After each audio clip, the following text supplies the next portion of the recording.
P D M اتحاد کی جانب سے تحریک عدم اعتماد کے نتیجے میں اقتدار سے فارغ ہونے کے 4 ماہ بعد سابق وزیر اعظم عمران خان کی اپنی محسن طاقتور فوجی اسٹیبلشمنٹ کے ساتھ تعلقات اب کشیدگی کے آخری حدودوں کو چھو رہے ہیں، جس کے واضح شواہد مسلسل سامنے آ رہے ہیں۔ دونوں کے تعلقات میں کشیدگی کا آغاز تب ہوا جب عمران ابھی وزیر اعظم تھے اور انہوں نے فوجی قیادت کو عوامی جلسوں میں جانور اور نیوٹرل جیسے القابات سے پکارنا شروع کر دیا۔ بعد ازاں ایک خط کی بنیاد پر عمران خان غیر ملکی مداخلت اور امریکی سازش کا بیانیہ لے کر میدان میں آ گئے اور فارغ ہونے کے بعد کھلے عام فوجی اسٹیبلشمنٹ کو میر جعفر اور میر صادق کے القابات سے نوازنا شروع کر دیا۔ عمران خان کی دیکھا دیکھی ان کے سوشل میڈیا بریگیڈ نے بھی فوجی قیادت کے خلاف ایک زہریلی مہم شروع کر دی اور آرمی چیف کے خلاف غدار کا ٹرینڈ چلا دیا۔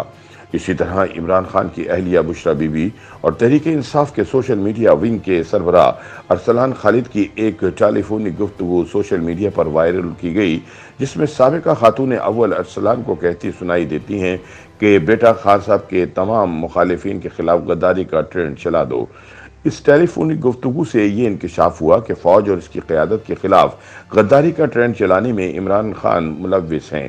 چنانچہ اسٹیبلشمنٹ اور کپتان کے تعلقات اور بھی کشیدہ ہو گئے۔ دوسری جانب عمران خان اس زوم میں مبتلا اپنے اسٹیبلشمنٹ مخالف بیانیہ کو آگے بڑھاتے رہے کہ فوج پریشر لے کر دوبارہ ان کے سر پر دست شفقت رکھ دے گی، لیکن دوسری جانب اسٹیبلشمنٹ نے اسے سراسر بلیک میلنگ گردانا۔ اب صورتحال یہ ہے کہ تحریک انصاف اور اسٹیبلشمنٹ کے درمیان رابطے مکمل طور پر ختم ہو چکے ہیں اور کشیدگی عروج پر پہنچ چکی ہے۔ ان تعلقات میں آخری کیل corps commander Quetta lieutenant general Sarfraz Ahmed کی شہادت کے بعد پی ٹی آئی کی سوشل میڈیا بریگیڈ کی جانب سے چلائی جانے والی افسوسناک مہم ہے، جس کے بعد عسکری حلقوں کی جانب سے عمران رو صدر عارف علوی کو شہداء کے جنازوں میں شرکت سے روک دیا گیا۔ دوسری طرف عمران خان اب یہ تاثر دینے کی کوشش کر رہے ہیں کہ چیف الیکشن کمشنر سکندر سلطان راجہ کی جانب سے فارن فنڈنگ کیس میں ان کے خلاف آنے والے فیصلے کے پیچھے بھی فوجی اسٹیبلشمنٹ کا ہاتھ ہے۔ اپنے نئے ایجنڈے پر عمل درآمد کا آغاز عمران نے گیلے تیتر نامی اینکر کے ساتھ انٹرویو کے دوران کیا، جب انہوں نے یہ الزام لگا دیا کہ انہوں نے سکندر سلطان راجہ کو چیف الیکشن کمیشن بنانے کا فیصلہ فوجی اسٹیبلشمنٹ کی اس یقین دہانی کے بعد کیا تھا کہ وہ ایک باکردار اور غیر جانبدار شخص ہیں۔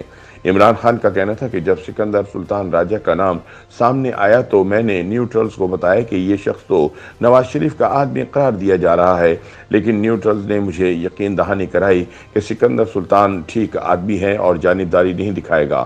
عمران خان کا کہنا تھا کہ سکندر سلطان راجہ کو چیف الیکشن کمشنر لگا کر انہوں نے زندگی کی بہت بڑی غلطی کی، لیکن اس کی ذمہ داری نیوٹرلز پر عائد ہوتی ہے۔ سیاسی تجزیہ کاروں کا کہنا ہے کہ عمران خان کی جانب سے الیکشن کمشنر لگوانے کا مدعا بھی اسٹیبلشمنٹ پر ڈالنے کا بنیادی مقصد اپنے حامیوں میں فوج کے خلاف نفرت میں اضافہ کرنا ہے، لیکن اب یہ حرب کارگر ثابت نہیں ہونے والے اور فارن فنڈنگ کیس میں حقائق چھپانے کی بنا پر عمران خان کی نااہلی یقینی ہے۔